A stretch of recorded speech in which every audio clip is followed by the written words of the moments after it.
Hello, welcome to another Rich Herring's Leicester Square Theatre podcast with me, Richard Herring. This week's guest is Will Smith, not that one. Well, it might be the one that you're thinking of, I don't know what you're thinking of.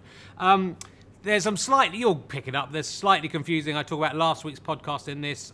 We recorded them in a different order, so Dame Baptiste is the one he's referring to, but we bumped Catelyn Moran up so that we could help her Kickstarter campaign. Hope you contributed to that.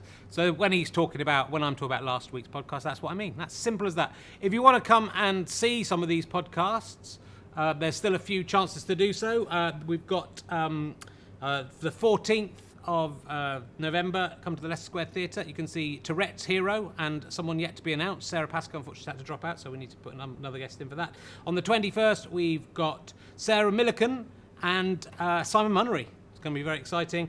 And on the 28th of November, we have David Baddiel and Lucy Porter. Go to leicestersquaretheatre.com and you can buy tickets for that. And for As It Occurs to Me, if you want to come and see one of those live, I think you've just missed one on the 13th of November, so the next one's in December sometime. And then there's one in January and one in February. Come along, it's fun. Anyway, let's sit back and watch. Remember, when I say last week's podcast, I mean 2 weeks ago podcast. It's simple. You're not an idiot. You get it. All right, bye.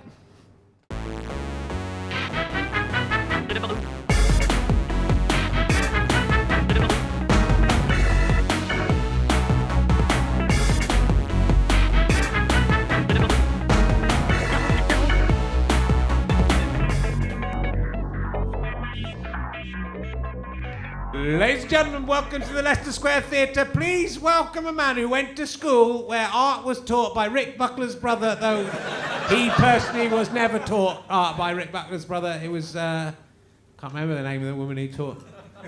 You know, it's a shame, isn't it? It's Richard Herring!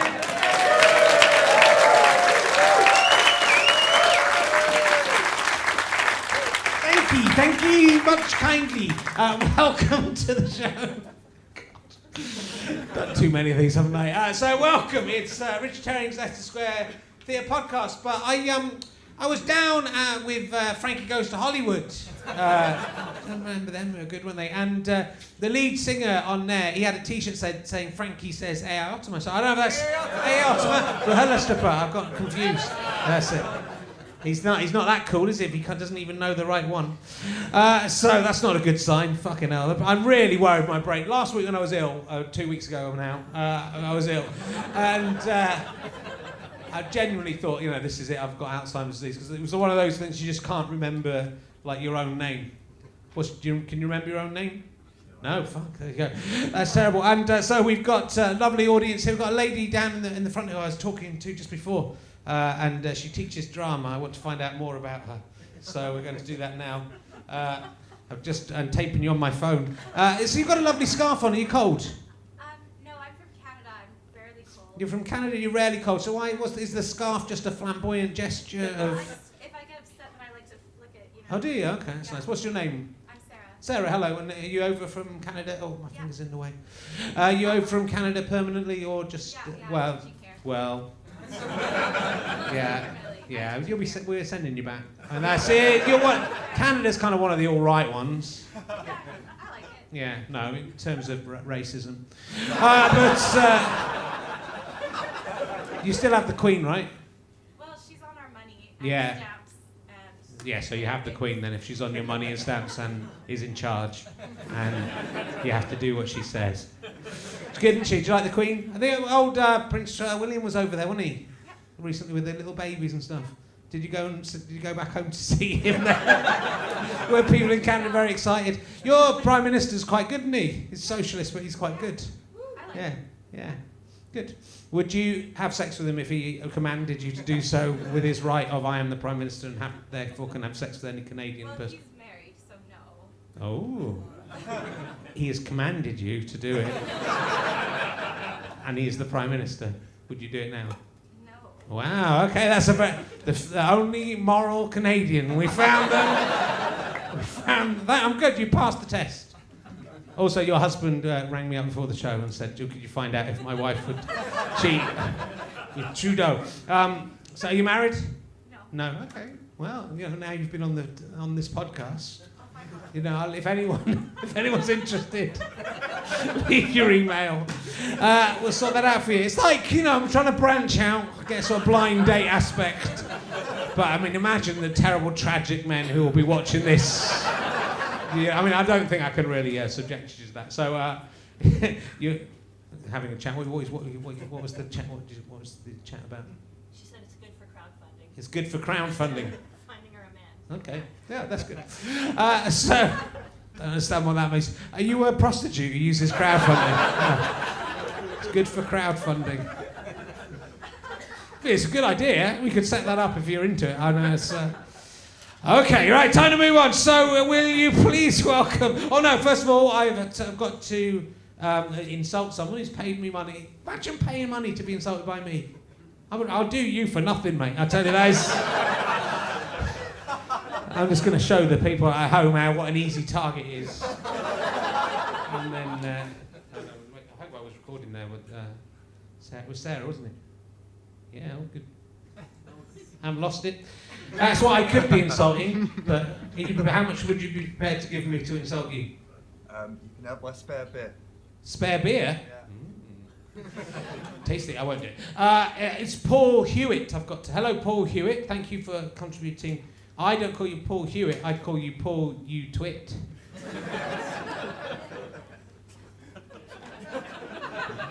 Just letting that settle, because I don't think everyone got it, so I'm just letting that drift through. You're about the same as last week's audience, I have to say. Not that good. So try and pick, because Twit Hewitt, You Twit, it's a pun. Fucking hell. I call you Appalling You Twit. Paul Hewitt. No, so I over-egged it, Andy. I did too much. It was good. Less is more. Okay, I've gone insane. So, will you please welcome our next guest? He's probably best known as playing Piers in Time Gentlemen Please. Also, playing Piers in the short film Womble. It's quite unusual for a man to play two characters called Piers, and we're going to find out why. Will you please welcome Will Smith, ladies and gentlemen? It's Will Smith. Piers. I'm afraid people called Piers. Hello, welcome. Come on in. I'd totally forgotten that it was in your sitcom. Yeah, I had until I saw you on my MTV. Do you remember what my character's job was? He was an expert in shit. You were in the archaeologist. Yeah, he was an expert in shit. Yeah, oh, that's right. He was a not coprophiliac. No, that's that's in my personal life. Coprolite analyst. That's what they're called. Yeah. Fossilized shit. Yes. Thanks. That's all right. It's called Piers. Do you think that says something about you that you've been cast twice as someone called Piers? I think I inhabited the role so completely that they obviously, when it came to Womble, they thought we have to stick with the name because he just he'll give it his best. What was Womble about? It was a short film, and I think I was a teacher taking revenge on Ben Wilbond. I was now a teacher, and I was interviewing him for a job, and we'd been at school together, and he'd locked me in a cupboard and pulled my pants down because I had an odd-shaped penis. Okay. As I remember, and I was cast because of my odd-shaped penis. I mean, it's really no one else could have played it actually. And then I took revenge on him and locked him in a cupboard and humiliated him. I must track it down. Yeah, why is it called Womble? I think it was my nickname because I had one your ball. Penis. Oh, one ball. One ball, and I think that or it'd be better if your penis had looked like Orinoco. It might have looked like a one ball. Yeah. Or yeah. It'd be better if your penis had been Orinoco. Yeah. And that's black nose tip. Yeah. Collected rubbish. And it was in the Wombles. Yeah. It was the only one that wasn't stop frame animated. It was just a penis. You were under the table. Yeah. But and that was the revelation. That it would have to be prehensile for it to be able to sort of move. Yeah. Oh, yeah. I mean, you could probably. I think that's the least problem with this idea. Yeah, I think you'd have to. Yeah, there'd be a lot of conversation with the BBC about. I know it looks like a penis, but no one else is seeing that. Actually, no, it's you pervert. It was it's clearly a womble. It's not a. Yeah. Oh, good. Look, your life has changed quite a lot. You're an amazing stand-up comedian, and you're not doing. No, not doing. Are you going to come back to doing stand-up? I don't think so. I just sort of took a sabbatical that hasn't ended right. because I was just busy doing other stuff, and it was sort of crowding it out really, and the other stuff was sort of bigger really than. Cool. So you're now doing lots of writing. Lots of writing and acting when it comes along. Yeah. Because I don't think I've seen you since Banter. No, we were in Banter together, which you remember, guys. Radio 4's Banter, was it, or Radio 2? I think it was Radio 4. I can't remember how long ago it was. It was a good show. You know, Banter was like a rule. When we went to TV called Rule of Three. It was about lists, and there's been loads of shows. Sorry, went to TV? It nearly went to TV. Thanks. Jesus. But like I came up with a name for it, but I wasn't going to be in the TV. Oh, did they do that thing where they go, we love the show, we want to transfer it? Obviously not with you fuckers. Rebecca Front was hosting it, and Chris Addison was one of the team leads, I think. It was great to know that I wasn't even considered. Yeah, I think because you were on every episode of Banter, yeah. And I thought I did half. Yes. And then how many was Russell Russell Howard did it, and who? Yeah. Just people who've just gone nowhere. Vanished. I know. Look at us. It was good. It was a good panel show on Radio 4. Come on! I can't remember the premise other than they would say something and you had to be funny about your top 3 list of each thing. That's basically what it was, which has happened like a lot of times as panel shows. Lots of people have come up with that idea. Yeah. And why didn't it go to TV in the end? I think because it was shit. Because we weren't in it. That's why it was like. But that happens all the time. I did another one called Bad Language, which was a Radio Scotland and Radio Northern Ireland. They came together to fund it, and then that went to TV. And I think Patrick Kilty was me, and I was the host. I hosted. So, you know, I can get the radio. I just can't make that leap. You can't get radio now. You're doing this online. I know. Yes. I'm not going to complain like all the other white middle class men. What I do is I say, hey, all white middle class men who can't get on to come here. Come here to the ghetto. That's what you can do. It's brutal for us. What I remember from Banter was your obsession with your twin obsessions, really. Marillion, which you did a stand-up show about. Why are you laughing? People over there. And Bergerac. Yeah. And you lived on. You were born in Jersey. I grew up in Jersey. Yeah. Can you still do the thing of the 6 degrees of Bergerac? It's not. I mean, it's not like I've been doing it every day since. No. So what you can do? Rusty. Is this really? So someone can mention any film to you or actor? It used to be live. I would do this thing because I would talk about my obsession with the show and how it's the greatest regional detective show ever. Of course. Don't know why I needed to say that. And then I would link any film that the audience named to a specific episode of Bergerac in 6 moves or less. Yeah. And then I would just collect women's phone numbers.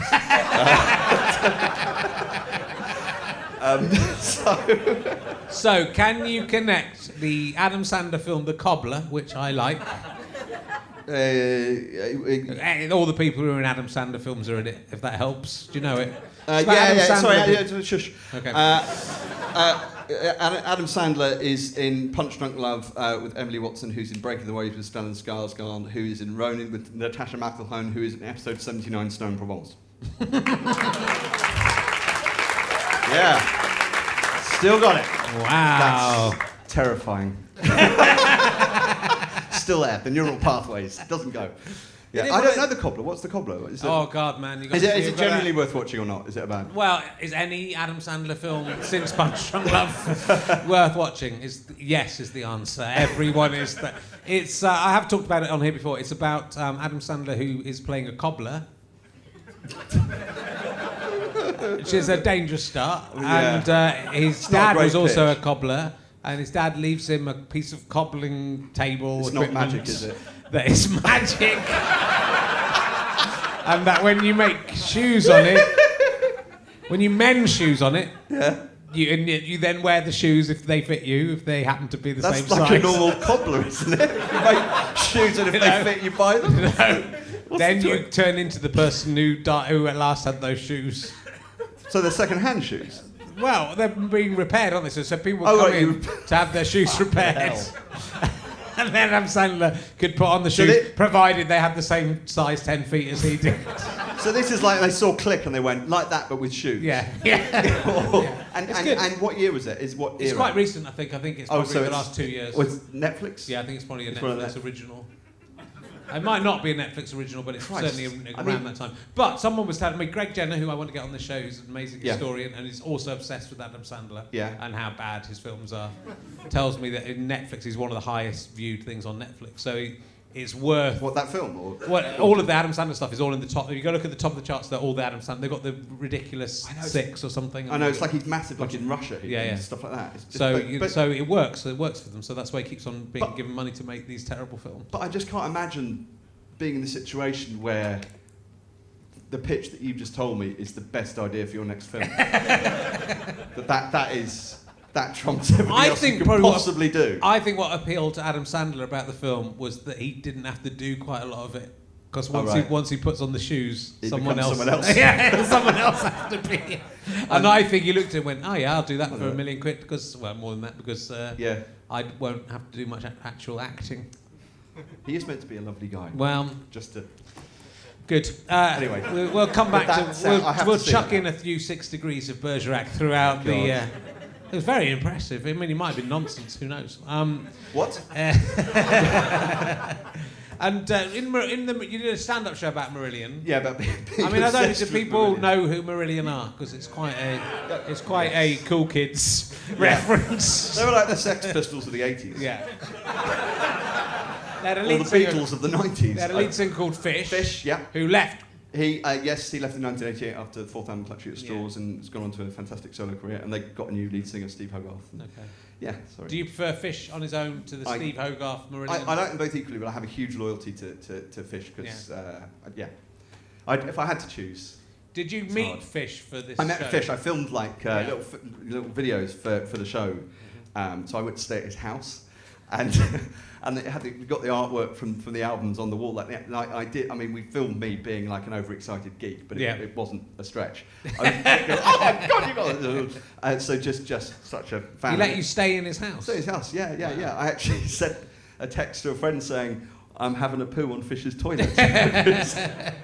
and then we became friends, and then he came to my wedding. I know. Was he your best man? No, but regrets now. Yeah. We've become really good friends, and I go to the gigs, and but it is that I know it's kind of funny, but I bet it's a genuine smile because for me it's like if my 15-year-old self knew that I was going to become friends with. Yeah. I mean, he's my David Bowie, so fuck you. So I was really excited. That was cool. And what was the appeal of Bergerac? That it's the greatest television show ever made. Obviously, that aside, was it just growing up in Jersey? It was growing up in Jersey, and then we kind of I rewatched them with my writing partner, like when they were sort of doing reruns, and I can't remember the sort of early noughties or whatever, and we just noticed how many guest stars they had, and then I was like, oh, you could probably do the 6 Degrees thing, and then that became a thing that I became obsessed with proving that you can bring all Western art back to. But not back to it, it's the pinnacle, so it connects up. If you'd made that more successful, it might have been John Nettles in those adverts that Kevin Bacon does for the phone now. That would might be John Nettles humiliating himself. They got worse, those Kevin Bacon I can't ones. watch those. Does he know what they are? Or? He looks like you get one take and just so make sure. What I don't understand is Kevin Bacon is like in everything. That's why 6 Degrees of. So why does he need the money from whoever, Vodafone, whoever it is? To do really bad. The latest one. No, but you don't get money from being able to be linked. No, but he gets the money. But he gets the money from being in the Vodafone adverts. Oh yeah. So why does he need to go in the Vodafone if he did get money from every time he was linked? Just five. That'd be great. 5p every time someone does it. Yeah. You could take it to the Dragons.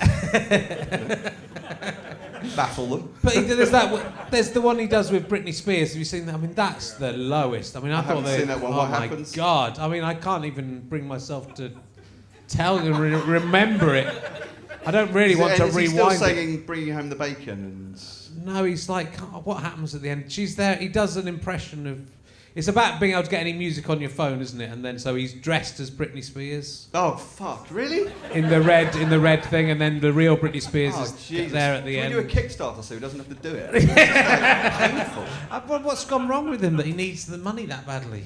I mean, I think they spend at the level they get used to, and then if it drops, because I think that about a lot of people, a lot of podcasts of adverts, you think you must have bought a house, just do a paper round or something. If you've done like one or two, beg. I think you'd have more dignity if you begged. What happens to people when they have?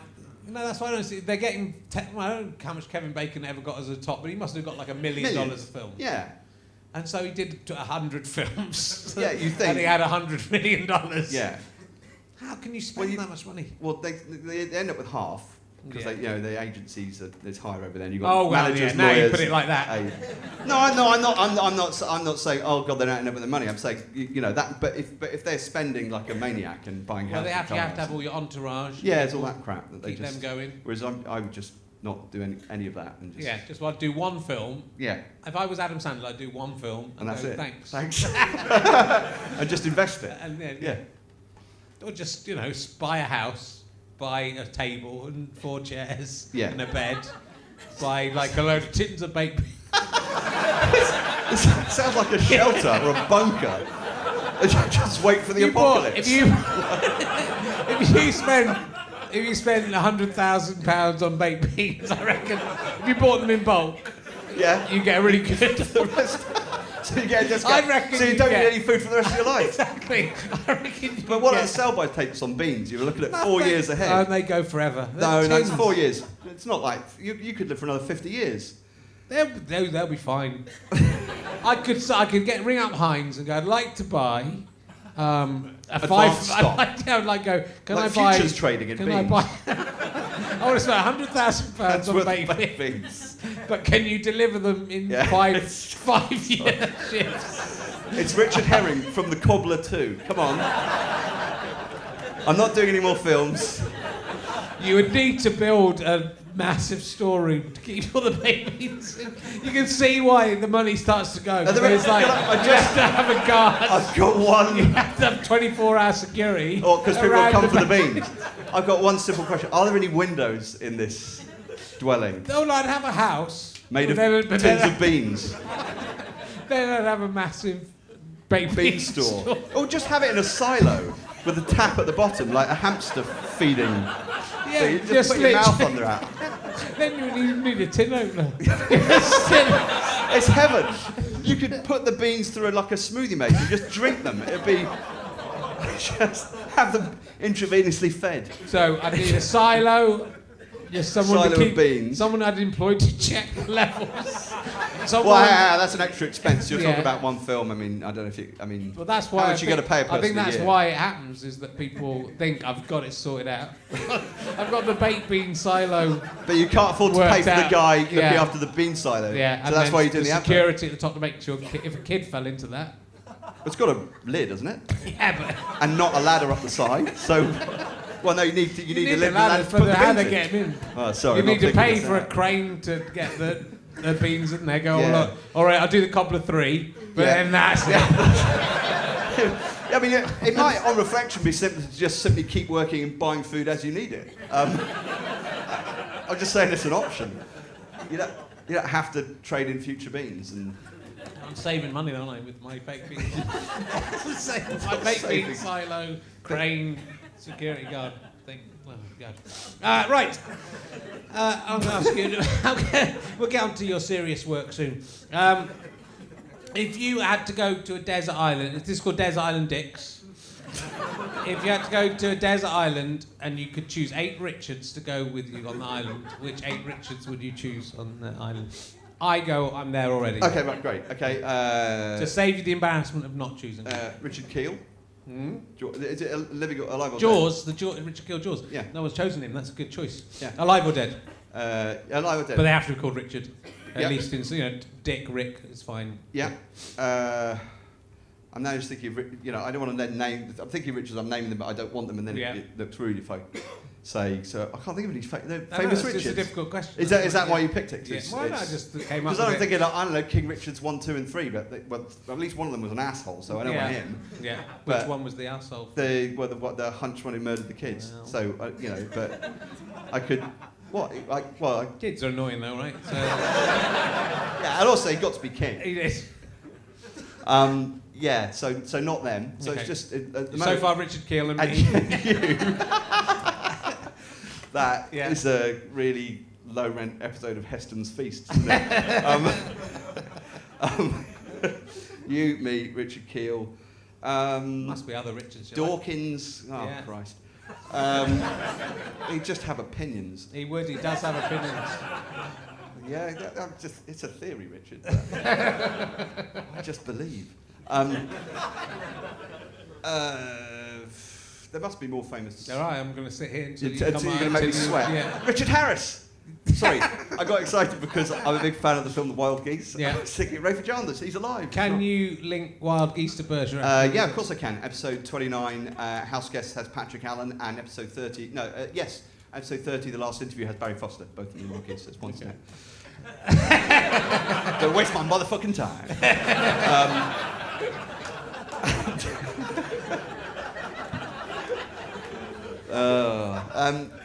Okay, so Richard Keel, Richard Harris. Yeah.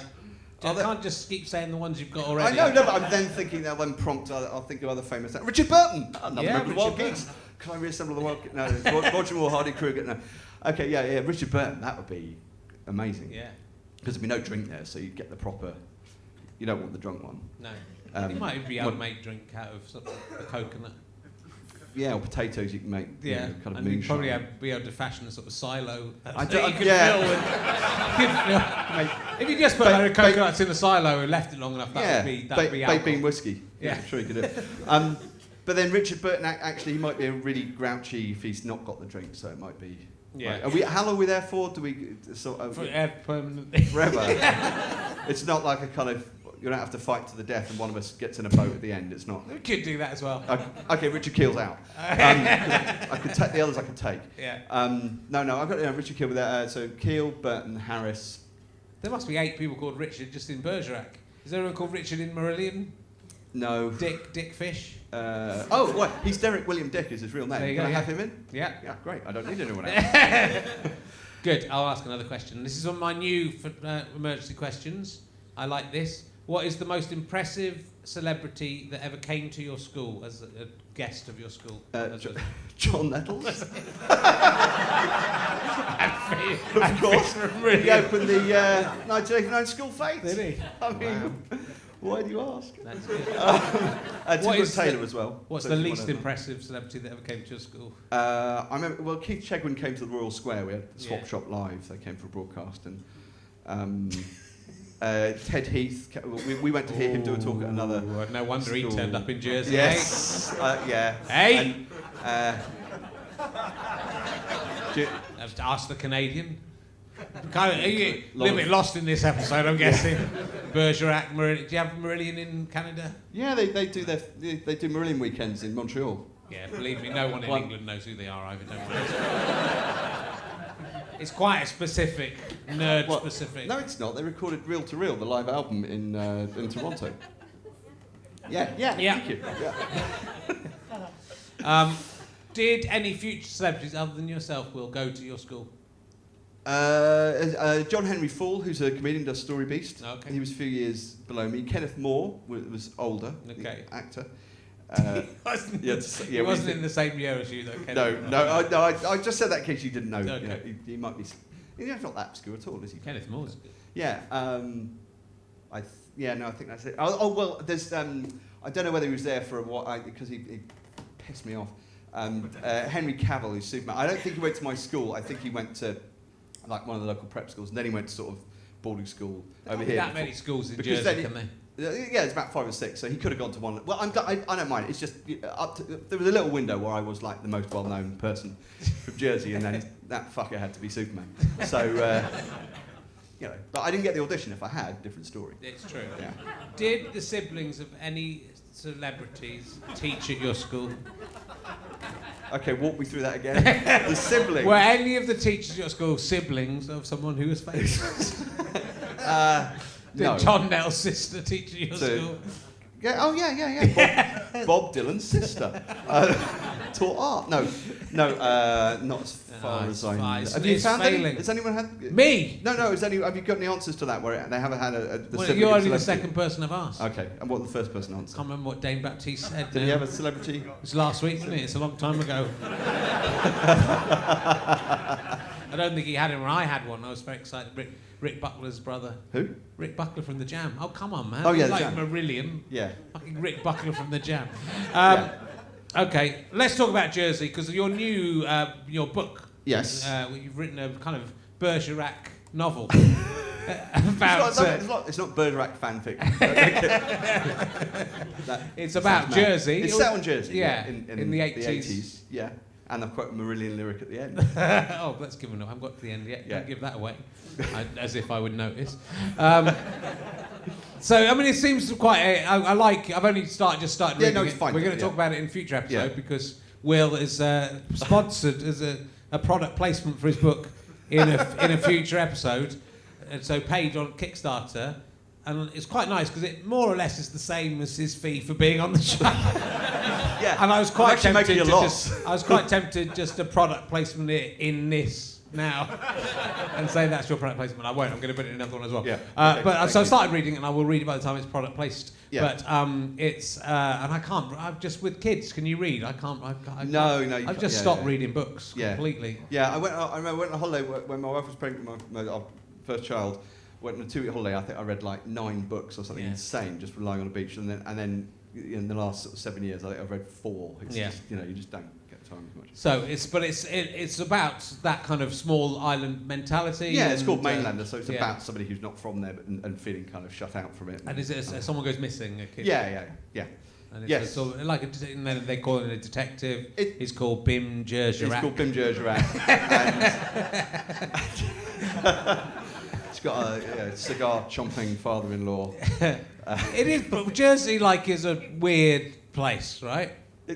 It's different. It's It's different and therefore weird. Therefore weird. It's different in quite a You weird mustn't way. fear, what you fear difference?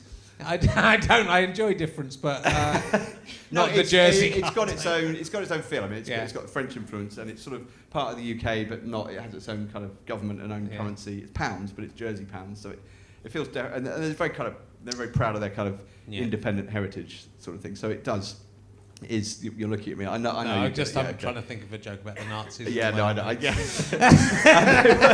And they were occupied by the Nazis. They were occupied by the Nazis. But it is like, it's this strange place where you have these kind of like, medieval castles and then kind of German fortifications. Yes. So it's a strange kind of. No, but that's landscape. because in the book it talks about the fact that there's nowhere to get lost on the ship. If they're lost. There's this thing where somebody's driving around, they realise they're just trying to find a road they haven't driven down before, and they can't find one. Yeah. And they find one, they're really excited, and then they realise, oh no, I have been down this one. Yeah, but it did feel like that. I definitely felt like that towards the end of when I was living there, before I went off to university and stuff, and then now I kind of, I love going back there now. No, Andrew Collins used to holiday there as a teenager. Yeah. That's my favourite Jersey fact. But what's interesting that you've got into writing. So you've been. What was it the thick of it, or were you writing things before the thick of it? That was the of writing books. Or just writing scripts and books. Right, well, I always want to write. I always kind of wanted to do all of it really, and then so like when I was at school, I was kind of doing kind of magazines and sketch shows, and then I was making films on the holidays with friends, and then they weren't around when I went to university, and so I started doing stand up, and then I was also because like Ben Elton had done stand up to get into writing, so it was kind of part of that. So it was never like just stand up. It was always that was slightly a means to an end, and then also something I really loved and sort of grew. But it was always kind of writing. I just wanted to do kind of all of it really. But at the same time, I was kind of trying to write sort of novels as well. So I was kind of. That was definitely an because it's a proper novel. You've written a book. Yeah. You wrote a book about the joy. I wrote The Joy of No Sex and did How to Be Cool, which are kind of like comedy books that no one bought, and then I was trying to, and so I kind of written 4 other sort of novels, or they're probably more novella in length, really, looking back, but other books before Mainlander, but they were trying to be kind of, or 2 of them were trying to be comic, and it was just as I was giving in the latest version of one of the comic ones, and I kind of thought my agent would go for it, and I started writing Mainlander, and just it felt like a different kind of tone and wasn't being funny, and it was just interesting to, it's like taking away a crutch. It's like, because, I hopefully I can write sort of comic dialogue and stuff like that, so it's trying to write serious dialogue and really think about the characters and the story without resorting to jokes, it's not that you're propping up stuff with jokes, but you know what I mean, it was just like, it had to totally, just be on the story. Yeah, it's like a proper book. That's what I've tried to do. With proper writing and like just similes and stuff in it, isn't it? Yeah. It's like characters. That's how you know. Yeah. No, it's good. Chapters. You must buy it. When I product placement it, you're not going to believe how I'm not going to do it now. But it's while he's here. But no, it's really good. But then you sort of got into, well, I know you're acting, but it became, well, you stopped doing stand-up. So when did you stop? When was your last stand-up? I can't actually remember. So it wasn't like a significant kind of, this is the last thing, I'm walking away from it. It was just when the kids came along, by the time we had a second child, and then with sort of writing thick of it and Veep, it was kind of like, it's like you do. It's kind of writing like a day job. And, so it was like doing office hours and then going out and doing kind of Thursday, Friday, Saturday nights, 5 gigs on a Saturday night, not getting to sleep till 3 or 4 in the morning, and then the kids being up at 7, was just something I had to give. And so I was like, okay, I'll step back from stand-up, because I'm not going to say to Armando, I can't do the next season of Veep because I've got some stand-up gigs booked on the circuit. It was not like a tour. It was like, So that's, it's incredible what's it's happened. It's cash, Armando, you understand. It's incredible what's happened. So obviously you were in the thick of it, and were you writing for the thick of it, and then you were cast in the thick of it? Yeah, no, he asked me to write on it, to write on the second series, and then there was a hiatus due to a problem with a cast member. Oh yeah, didn't hear about that. Yeah, you've never commented on that. and during in that period, he decided to do the kind of the specials, which was like holding episodes to kind of let that situation resolve. And then I was cast then, but I had to audition, so it would have been bad if I hadn't got it, because they kind of wrote the character like when they were describing it, they sort of went, it's a bit like Will, which is actually quite insulting. But then I auditioned for a character that was quite like me and had a very similar name, a lazily named name, Phil Smith. So that's right. And then that's obviously then we went on to Veep. Yeah, and you've sort of won. I saw pictures of you at the Emmys, and you won the Emmys again. Yeah, it got best comedy show. Yeah, that's pretty good. Yeah. So how does that feel to be? I know you were excited to be in Fish's house, but how was it?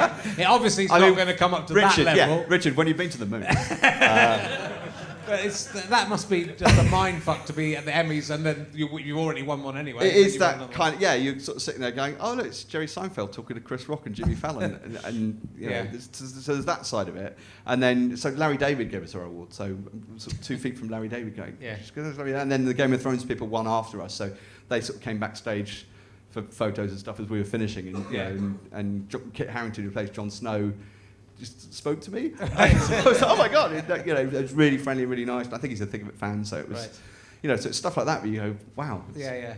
And do you go over? Are you in America a lot writing, or do you write it here? No, we were last series, because they moved it. It was filming in Baltimore, and for the first 4 seasons, and then Armando left to kind of go off and do films and not have to commute to America all the time. And then so it moved to the West Coast, to Los Angeles for the last series. So I was going over for like about a week a month for the last half of the last year.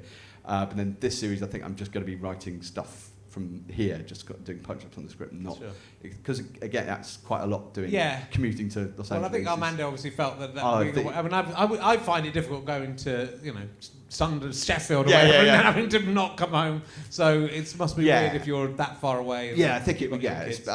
It was. It took its toll, I think, and also because there's no kind of breathing space for it really for him. So you because he is across everything. So he's kind of like he's across the writing, and then he's sort of either directing it or he's on set, and then he's in the edit. And so you start sort of, it goes out in April, and then you have to stop writing it in May. So he basically gets like 3 weeks off a year, and then he's into it again. And it's just there's no chance to do any other stuff. So, and I think he just felt he'd done it enough. I'm sure that's what he said. I don't want to speak for him, obviously. He said he didn't like you. That's what he said. He said if he got Will, yes, the Americans were like, it's you or Will Smith. He went into the meeting, he said, it's me or Will Smith, and they said, we'll keep Will Smith. Okay, go home. Thanks for all your work. You also co-created Time Trumpet with. I know he created it, but we wrote a lot of it. Me and Roger. Right. With that, and that was I loved that. Was like because that was sort of a little hidden gem that people have. I think people who saw it really loved it, and I'm so proud of that show. It was such fun to do because we'd been sort of around for a while, me and Roger writing, and we'd written on a sort of late night chat show type things that perhaps weren't the most rewarding creative experience. And then suddenly we're like writing stuff for Armando, and he's just rather than stuff being mangled and ruined, he's just sort of printing it out and giving it to actors, and you're going, my stuff is being said and used, and so it was just like a revelation and just changed everything. It was amazing. Terrific. And I didn't see this, but I've been reading your Wikipedia page. So I haven't, so God knows. Okay, well, no, it's not too bad. But you wrote a column for Intelligent Life, Yes. where you did different things you hadn't done. Yeah, before. yeah, they had to give me a different task each. So what? So the things they mentioned, like playing the banjo. Yeah. Did you do that? What was your? That was actually the first one. So that was it? Yeah. So I mean, the ones I did a bit of that, and it's not like I've taken out. But the one I loved, human statue. Like the guys down at the South Yeah. Bank. Yeah. You did that. I did that. Yeah. Were you trained especially? Well, there was a guy who does it. It wasn't like I just turned up with some face paint and, So there's a sort of costume that's already slightly silver, and then you do your sort of hands and wrists and face and stuff. But it was great because really, it's like meditation. You have time to yourself. It's like I turn my phone off. No one's talking to me. It was heaven. Yeah. Did anyone give you money? Yeah. I mean, I was the best. No, of course. That was quite. It was just. Would you go back to it if everything goes wrong? I've got that. I know I've got that there that I can. That would be quite an awkward thing to explain if in 5 years you walk past and like, Will? And I wouldn't answer because I'd be a human statue. But knowing you'd stay there and wait till nightfall and then check. And I'm doing it for an article. But you already did an article. Yeah, no, I'm doing it for a blog. Got to do it for longer. What you should it's do. your job now.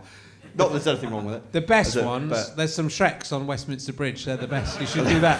Yeah. It's a bit. They move, so they're better than the. Yeah. Well, you move as a statue, but the kids come up. I know, but they move all the time, which is better. That's more. But that's not a skill. People can move. It is. They dress up as a Shrek, and then they kind of slightly cajole people into getting photos of them. When you say dress up, is it a mask or are they face They paint? put on a rudimentary costume. So it's and really then nothing. People get their photo taken with them, and then the Shreks will say, "Give me some money," and people go, "Oh, okay." Okay. The Shreks of Westminster Bridge. I want to write a children's Is book about. The problem is that Shrek is already a character. I think I'd get into copyright issues. Yeah. But they're horrible Shreks. Have you Who's the them a real lot? ogre? That is the question. Is it the Shrek, or is it a man dressed as a Shrek? In order to get money to get on the bridge? Maybe underneath the mask, it's the Bacon Brothers. It could be. Working. They formed a band as well. Have you got the Fabulous Bacon Brothers? I haven't. No, I am. No, I'm just fascinated by actors who form bands, and I like to have a mental list. It's quite short of actors who I definitely know. I definitely suspect, like 95% certain that you've definitely got a band. All right. Gerard Butler. Definitely got a grunge band, hasn't he? Orlando Bloom definitely done a lo-fi kind of woodsheddy album that he's not. He might just put it online under a pseudonym. He probably has. Yeah. But emergency question. I'm right there. I'm just checking. Oh, you supported Ricky Gervais? Yeah, on politics tour. I filmed when Robin Ince was too broken by the experience. Yeah. When he was, suffering from PTSD, then I would. I'd step. So I did. Yeah, I did about. I can't remember 12 dates or something like that, which is. How were those massive venues, presumably? Yeah, I think the biggest was the Manchester Arena, which I don't think we did the whole of it. I think it was curtained, not because it couldn't sell, but just because I think he didn't want to. He wanted to sort of have a ceiling on the number. So I think it was about 6,000 or something. Right. So that was. But it was great. I loved doing those gigs. And because it's a difficult job being a support act for someone that people have come to see. Yes. Did you find was it no, tricky or was it nice? No, they were always really lovely actually. But that is the thing that's going through your head the first time. It's like, why the fuck are they going to listen to me? And he always gave a nice intro, and so they were kind of up for it. And once you're up there, it's because my act was always quite theatrical, sort of not quite a character, but not quite a kind of not like an interactive stand-up. So it kind of suited that kind of venue, I think. And did you ever think about, before I get on to an emergency question, not calling yourself not calling myself Will Smith? No, because I started and I sort of, I started doing stand-up in '93 in London, and he was the Fresh Prince in the mid-'90s, but nobody knew him by that name, and by then it's just, I'm an idiot. I just thought, I'm kind of sort of established on the circuit now, so he can change his fucking name. I see it first, and it's my name. You tried getting a bookie at the store. Yeah, it's not going to happen, mate. No, we got one. Yeah. No. Do you think you've had many people come to see you thinking you're the other one, and vice versa? It's a nightmare for him. I know that. When people are just yelling, sitting there going, "Where Eagles Dare to Bergerac, you fucking idiot!" What? I don't know. No, because I still got people on Twitter who clearly that even though my face is on.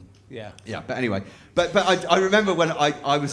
This shows how low this show had sunk at the time. I was a guest on the Jack Doherty show shortly after having been a writer on the show on Channel 5, and it wasn't easy to get audiences at the best of times, I don't think. And then they were sort of busting people in who from the blind date overflow or whatever. So but I was on.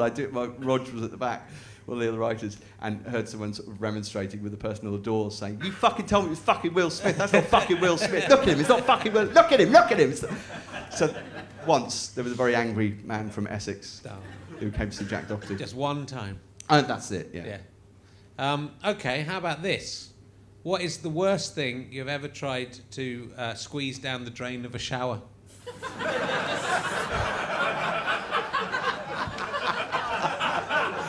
Oh, a human eyeball. That would be tricky. It'd probably be all right. No, I don't. No, I don't. It's normally picking stuff out. It is. You do that, but sometimes. But I know where you're going. Okay. But I've had accidents, but not in the shower with a. It's tricky. It's all the same. It's tricky. It's tricky. Do you use the heel, or do you get another implement? Why don't you just pick it out and flush it? No. If it is in there. What if it's? I would imagine if that were to happen to someone. Yeah. If they're in a hypothetical situation, that they might have quite liquidy. Well, then you just hose it, so it's not. Well, it's harder than you think. It's harder than you think. Even diarrhea's less. It's chunkier than you think. That's what, no, it's that could be the title of this week's episode. It would. No, because it's already semi-liquid. So well, it is, but it's semi. It's a solid. And have you done it deliberately, or is it an accident? It's hypothetical. Like, if it's an accident, and like say this might have happened to someone once. Yeah. That somebody maybe was in a shared house. Yeah. And was in the shower, and perhaps somebody was waiting to come in the shower, and maybe the person in the shower. Had come out of the shower and knew that they needed to break wind, yes. but was embarrassed about the potential volume of the breaking of the wind, and parted a cheek to allow just the escape of gas, and maybe something else came out. But the person is still waiting to come in, and you've got to deal with that. Yeah, you've got to deal with that. Down the shower, that's where it goes. Stamp it down. Stamp it down. It wasn't in the shower, Richard. Okay. Hypothetically. Okay. Kick it to the shower. It was viscous. Yeah. Okay. Toilet paper? Yeah, it was a lot of toilet paper. Yeah. That's what I imagine happens when you go to a toilet. It's full of toilet paper in a public toilet. You think that's what's happened? No, it's the only possible explanation. Anyway, no, I don't know. I wouldn't know. I've never done it. Neither have I. No. Have you ever flown a kite? Yes. How was it? It was brilliant. I bet in Jersey. It's great. Jersey, St Clement's Beach, next to the lighthouse, and it had a sort of a parachutist kind of manner. I really remember it, and it snapped once, and I tied the thread together again, and did it, and then it broke. And had a man on a literal. No, not a man, like a picture of a man. Okay. That would be quite a was Jersey tradition. Where you all dance around the maypole, and if you man who trips over, you tie him to a cross, and you put them up in the wind, and a big storm, you leave them up there until they beg. That's what I thought. Yeah, that's what we do. Okay. Nice, isn't it, flying kites? Yeah. I imagine it is. Yeah, lovely. I never did stunt kiting or anything. That looks beyond me, but no. But I could get I'm looking forward to doing it with my kids. I can't fly away, but I'll probably take over and annoy them. Okay, it's my turn now. Yeah. Yeah. Well, that's a good thing about being. I wish I'd had kids earlier because I always like playing. Yeah. And it's just like you get an excuse to play with all the stuff, don't you? Yeah. I Lego. But even like the really simple stuff. My daughter's just got a tea set, which I find weird, like a little plastic tea set. She loves it. Yeah, they do. Yeah. But most of her life is drinking liquid out of plastic cups. So why would you? That's her job essentially. Yeah. So why is that your leisure? Why would you go? Hey, we're gonna relax now and pretend to drink. So there's not even anything. Let's pretend. And she loves it. And goes. Glug, glug, glug, glug. I don't know how she does work. Glug, glug, glug. Yeah. Loves it. Idiot. That's the least favourite thing I have to when I play with her. But I like all the other stuff. Yeah. It's cool. I just like building towers. Don't build enough towers. Yeah, it's quite relaxing, isn't it? It is. I'd like there should be some really big adult bricks that you can. I mean, I suppose you could just become bricks. Just become a builder. if only there was. But I want to do it. But you do it, just knock it down. Yeah, I so don't a wanna- builder-stroke terrorist. I don't want to put the stuff in between. I just want to put just the bricks. But that would be quite dangerous if you're doing that because it's not like when you do it with just cardboard boxes or foam bricks. If bricks will hurt. So, but you can get foam bricks, like I'm sure magic shops. So maybe foam bricks, but then you probably have the weight because you wouldn't get the height. I mean, is it height you're going for? Yeah, and probably. But, if you had bricks, can I check? Would you just build like a single column, or would you kind of do sort of 2 and then 2, so you can actually build a solid structure? I'd mainly do a single column, but I might at the bottom put like a base of 3 or 4 together. Yeah, and you need a ladder. Yeah, but you've got that for your bean silo. Yeah, sorted. Good. We'll try that. So we should market that as take that to Dragon's Den. Dragons. Adult. The bean bricks. Silo and adult bricks. No, you're not understanding. You're not understanding, Peter. It's for adults to build. No, it's not like a builder. No. If you could saying people pay to do it. If you could jump into a pool of something, what would be in the pool? What? You can choose what's in it. It doesn't have to be water. It can be water. But if you ever dreamt of jumping into a pool of something that isn't water? No. But blame lifehacks.io for that one. That is not my question. What, like champagne? Well, a lot of champagne blood, or marshmallow, blood. Yeah, so you can come with a lot of good suggestions for someone who was confused by the idea a minute ago. Or a anything. Vampire doesn't Blade sleep in blood? Yeah, I don't know. Broken glass. It could be a pool of broken glass. Why would that? No. Well, you might want to do that. You might want attention. Yeah. Could be baked beans. That'd be a place to keep. What if you went to a millionaire's house and he had a pool and it was full of baked beans? And he said you can swim in there. That's also dinner, so don't fill up on it. Don't wee in the bath, in the pool. Don't shit if we're going to eat those. You've got diarrhea, don't fart in there. We're going to eat all of them. That'd be nice, and that's like a year's supply in the swimming pool. It'd be worse when you got to the end of the year, and, Good. We're ticking off a lot of the answers into these questions. What is the best museum you've ever been to? Are there any good museums in Jersey? The Living Legend. It's great because they've got like kind of sculpture, 3D heads, and then they project faces on them, and so it looks like they're actually there. So you have Brian Blessed pretending to be like, I am Helio, ghost of these islands. So, So they've got a whole kind of animatronics. Kind of, so it's a proper kind of, from the dawn of time, and you get sort of volcanoes and stuff, and then 1939, Zeke Heil, the storms of war. The best bit of Jersey history when we were happiest under the nuts. Oh, if only we could go back to 1945. Oh, fuck off! You're 10 months late. Piss off. Do you think Jersey would be different if they hadn't been invaded by Nazis? Yes. What do you think if Jersey? Why don't I write this as a book? Jersey is the only place that the Nazis stay in after World War II, and they can't get them out of Jersey. And Adolf Hitler. That's a good counter history. So just no one can get them out of there because of the good sea fortifications. Yeah. And then they go, what are we bothering for? It's only Jersey. But they did, because the D-Day landings were kind of June 6, 1944. They didn't liberate Jersey till May the 9th, 1945. They went right through Europe, and then, we'll deal with that later. Yeah, that's fine. Fuck them. They gave up. Whatever the thinking was, it wasn't a strategic priority. No, it was nice for the Nazis who were there, I bet. Yeah, it's better than being on the Russian front. Yeah, and that's a pretty cushy posting, Jersey. I don't know. Not sure how that would sound like out of context, written down in a Wikipedia entry. You want to avoid that in the kind of contents, Nazi controversy. Is sex with a ghost cheating? It's impossible.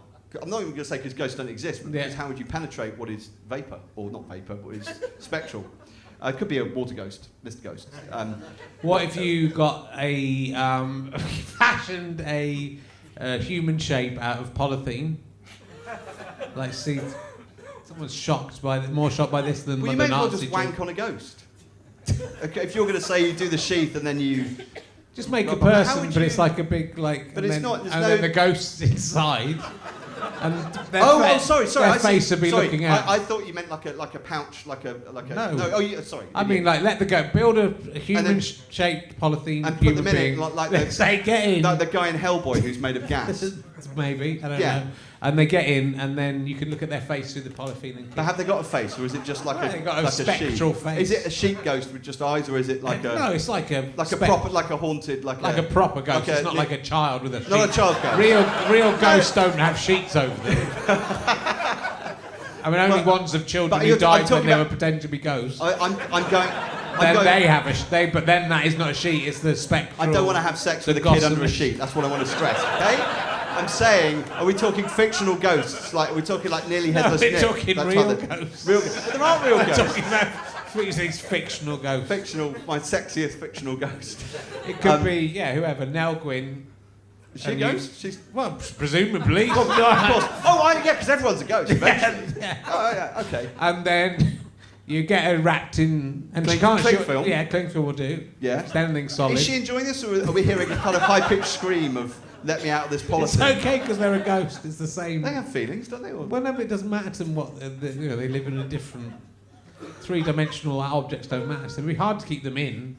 They'd have to want to stay in. Sorry, when you're saying it hard to keep them in, just the whole idea of consent just seems to be out the window here. So then we're talking about It's sexually absolute- assaulting a ghost. Absolutely. Which is, consent. I'm not into that. The minute they didn't want to do it, they could drift out, couldn't they? So it's But absolutely. you're talking about consent. trapping them in polythene. No, How not do- trapping them. It'd be hard to keep them in because they go pass through all objects. So they'd have to really make an effort to say, right, Okay, right, the most consent you could ever get. If you could only do this with Oh, women as okay, well, right. then there would never be.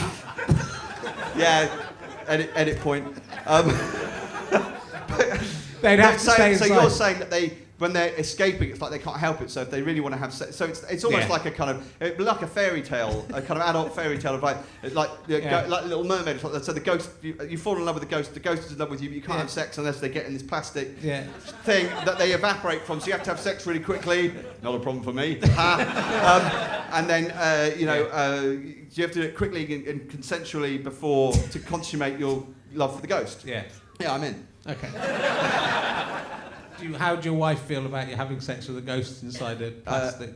Would she consider that you cheating, or would she be happy with that going? I like to take everything I said back. Okay. She would definitely consider it. But maybe she's the ghost. Maybe it'd be romantic. That's nice if she's dead. Yeah, that would be nice. Well, no, I mean, obviously, it's not nice if I've murdered her. That's wrong. I didn't say that. No, I didn't think it. I didn't think it. I don't know why you even bring that up. But but say we're old. Say we both. She died of old age, and then I'm. Don't put this out. I love my kids. Don't take my kids away.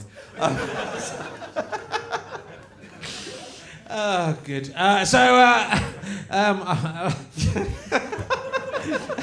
trying to work out. You know when you read a transcript of Trump. Yeah. That is. Could you ever have sex with someone who called breast boobies? Well, no, not Keith Lemon, definitely not. What? Why is it wrong? What? So you can make you laugh, or you? I just don't think it's sexy. You think they're from the 50s? You don't think it's boobies? It's just like would put me off. It would put me off them as a person if we were just in a conversation and they said, "Oh, what do you think about boobies?" Why would they say that? Oh, well, yeah. Just like they were sort of saying, they were, "Hi, call breast boobies." I go, "Okay, That's I'm going you're out now." Yeah. What if it was that woman who plays the robot on Humans, or one of your other massive? What was the Andrea Corr? Andrea Corr, yes. Yeah. If she called breast boobies. Yeah. I'm just trying to imagine it in an Irish accent. Booby. Sound like Dobby. Booby. Oh, bagorra, boobies. Yeah, no, that put me off. She's out. Yeah, it's worse than an Irish accent. Now she knows, so when you meet her, she won't say that. I hope she doesn't. What's coming up next in your world? You're doing more.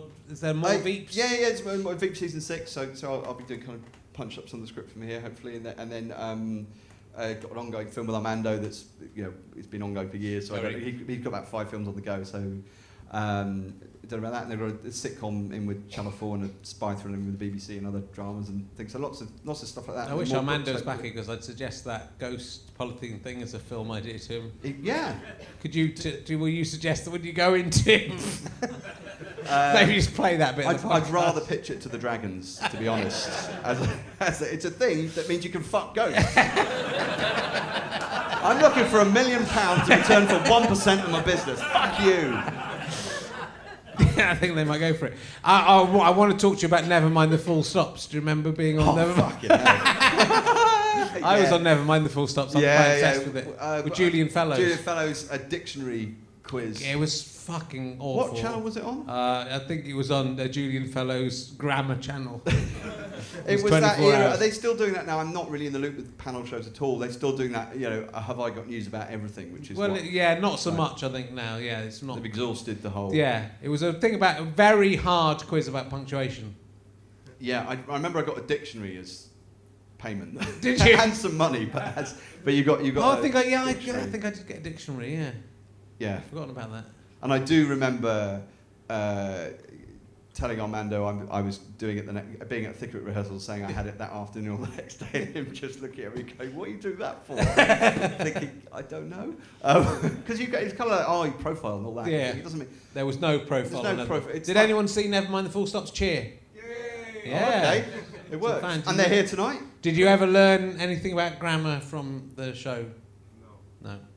It was really difficult. I'm quite good at punctuation, grammar and stuff, and I found it impossibly difficult to the extent that and Julian Fellows was so smug that during the retakes I told him to fuck off.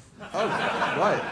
He said, "Oh, you should." I went, "Oh, you should know that." And I went, "Oh, fuck off!" And everyone in the audience, there was like a tiny little audience there. They really went, "Ah!" And how did he react? He would just ignored, just pretended it hadn't happened. And was that your last appearance? Yeah, it was. I know it was only on once. It was worth it. I never got a part in Downton Abbey as a result of that. He wrote Downton Abbey.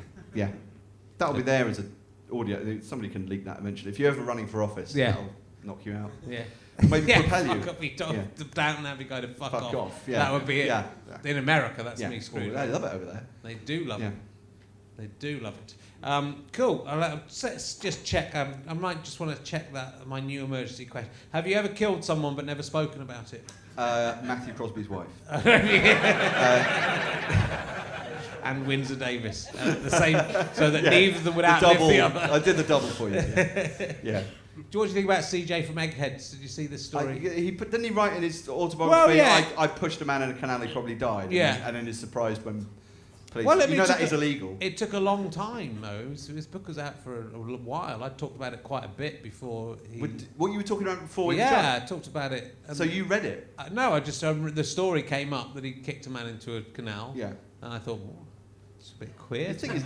Telling people about that. It's a bit of a weird thing. His editor might have said, "You sure you want to?" Well, that's what someone said the other week. It's just like it's quite unusual for an editor to go. Oh, you come out of that quite badly. Yeah, mate, he must have really pissed his editor off, or his editor was so pissed off with him he just put it in and didn't tell him. Fuck him and see who deals with this. I don't know. I don't know what's happened. Is there any updates? There's so much news has happened that CJ has gone under the radar again, and the police will have forgotten about it. And another year, they'll go, "Oh, fuck, remember we arrested him?" Guy who confessed in print. Confessed to the murder. Is there any situation in which a pussy should be grabbed? No.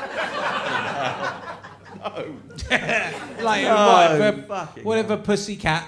Whether it's running into danger. Running across the road. Yeah. Then that's not what he was talking about. Okay. It's the way he said it as well was such a non sequitur almost. It was just like, what the fuck? And then, oh Jesus! Anyway, it's not like I'm saying anything that everyone isn't already saying. No, it's a tricky one to talk about, but you know. No, it's not. He's a fucking idiot and a maniac and a repulsive and etc. Might be president of the United States of America. No, he won't. What's going to be great is seeing how he deals, because he is going to lose crushingly, and how he transfers that into some kind of victory, or how he feels he was robbed from it. Because do you think he might foment revolution and get all his lunatics to rise up with the guns they all have? Have a breakdown? No. Because a lot of them aren't they? I think a lot of supporters, certainly I know in polls and stuff, it might be just they're voting Republican because that's what they vote. It's such a polarised, kind of system. They just don't vote anything else. I mean, if he was running as an independent, he wouldn't be getting anything. No.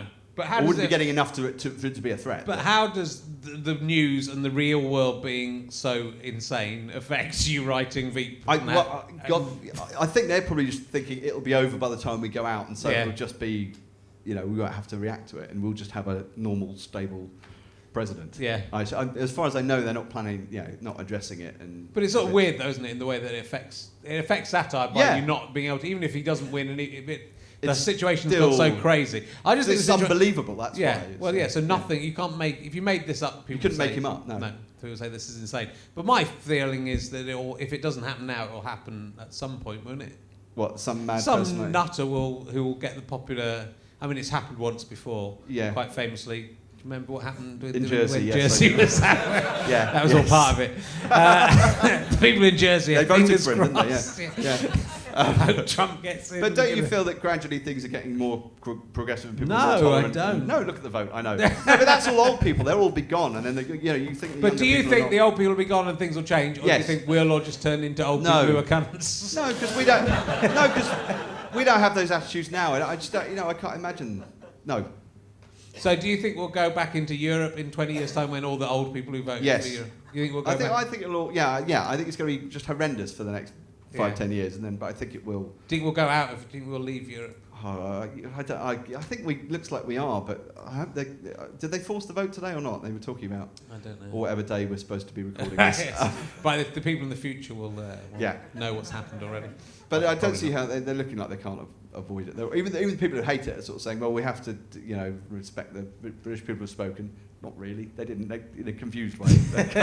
Well, that's what I say. All these people who come back and say, that's what people want. You go, no, that's what 17 million want. We voted for it's got to happen. I said, right, well, if that's it, then it should happen now. We should leave now. We voted to leave. Let's leave. Let's leave today. And because they're saying, no, we voted for this, but we haven't.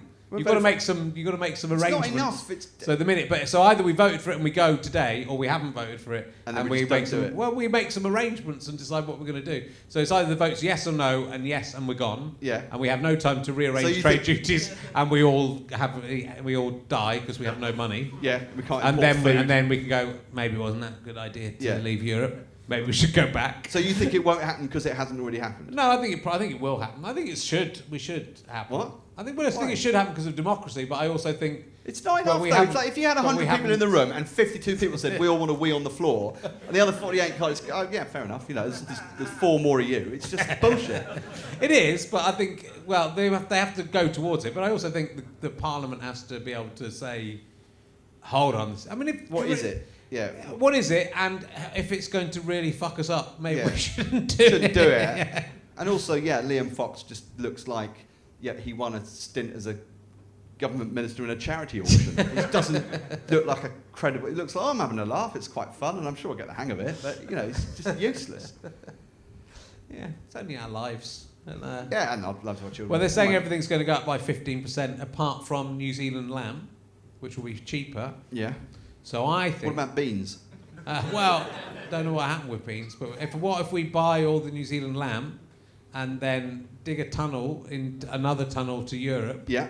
And then we get cheap New Zealand lamb, and then we can take it over to the continent and sell it and make a profit on the black market, and then buy their stuff back. Well, just have the money we've made from all the lamb. It's a good idea, except people said that no one eats lamb on the continent. Right. Apart from that, it's a really good Probably idea. It's watertight, yeah. Apart from the fact that we'd have to pay duty and stuff on the lamb to sell it to Europe, I think it's a good idea. I just think things were kind of fine. Why did fucking hell? Anyway, I know what you think. Yeah. We'll see what happens. It's interesting, but I always lose everything that I ever do. That's the spirit. I think Sadiq Khan, I voted for him and he won. That was an unusual occurrence. So I quite like, but you're in quite a safe position when you lose, because you can go, we've lost. Okay, go on then, do it. It would have been fine if you did it my way. Sit back and then I can laugh and then go, ah ha ha ha. Yeah. But if we'd won, things would have gone wrong in a different way, and the other I know. I think that they sat back and it went they wrong. They definitely wouldn't have accepted it if it was the other. If it was 52-48 the other way. It's not like they'd have gone. Okay, that's settled forever. You're right. That's a massive majority. But I just think it would have gone away. I just don't think it could have come back as an issue because I don't think anyone would have been stupid enough to do another referendum. No, but they won't do another referendum for 20 years or something. No. Oh well, we sorted that out. Yeah. That's all good. That's a sideways look at the news. Have you ever tried sushi? Yeah. Yeah, that's not an unusual question. What? Oh, sorry, is there a follow-up? Sorry. No, that's it. That's the question. I'm just that. interested to know. Me and MarshallJonesJr.com would like to know the answer to that question. And I like sushi, yeah. Yeah, it's good. Well, it's been, apart from we never found out, did we ever find out what you jump into a pool off? I think we dodged that question. Feathers? Okay, cool. That might be interesting. I think you might hit the bottom. No, I don't think they'd. Well, you have sort to be of a deep compact pool. them. No, if you not like so they're all sort of floaty, you compact them so it's. So it's like rock hard. That would kill you. Solid feathers. Yeah, encase them in cement. Yeah. I think if you packed down feathers and jumped onto a diving board onto them, you'd just splat on them. Yeah. Because they'd be solid. Yeah, and you wouldn't be getting any. You could make bricks out of feathers. We might have make bricks out of feathers for adults to build. Feather bricks. To build feathers. Copywritten. Feather bricks. Hello, dragons. I present feather bricks. No, I'm out. Okay. I think we might have exhausted the patience of our audience, which is usually a sign for me to do another half an hour as a punishment to you for not understanding how good we are at doing this. Yeah, good, isn't it? It was all right, wasn't it? It was all right. Has anything you've written ever come true? There's probably some stuff in Time Trumpet that's... Yeah. Well, I don't think David Beckham ever got a vagina sewn into his arm. But you don't know. Yeah. Well, it might come true. It could be, but so it's weird. I found I had that quite a lot of. If you're writing about life, I suppose, if you're writing some more, but then, which you are doing, and there are lots of things in the thick of it happened though, didn't they? That was famous for it, like the something when you write something ridiculous and then something happened. Yeah, and then last year was a Veep. They had a whole thing about her mispronouncing Nevada and getting it right, and then Trump just did that by saying no, this is how you pronounce it, and getting it wrong, right? Like a tool. So it's weird things like that. But thick of it was at one point. I think that's part of the reason I didn't want to do it anymore because everyone was just like everything felt like the thick of it. So it was just, you couldn't. Well, it's true. Mm. You've ruined everything. I think we've found the cause of all of this. It's been lovely to talk to you. Your book, The Mainlander, Mainlander, is available literary thriller in a shop, and on online, Kindle. And Kindle, yes. Yeah, good. And you're doing more Veep. More Veep. And maybe a secret film. The Amanda film will be years away, I would think. Okay. But I've got other kind of film scripts and drama scripts on the board. And we'll do one more. Who wants to do a 6 Degrees of Bergerac? Fargo. That's got to be easy. Yeah. I'm trying to think of an interesting way to do it.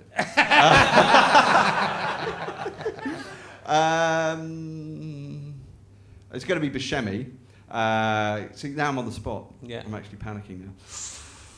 I know I can do it. It's easy. Buscemi. So Steve Buscemi is in Fargo. He's in Con Air with Nicolas Cage, who is in The Rock with Sean Connery, who is in Raiders of the Lost Ark with Harrison Ford, who is in Star Wars with William Hootkins, who is in Episode 13, Clap Hands, Here Comes Charlie. Hey! Ladies and gentlemen, Will Smith. That one. Thank you very much. Thank you.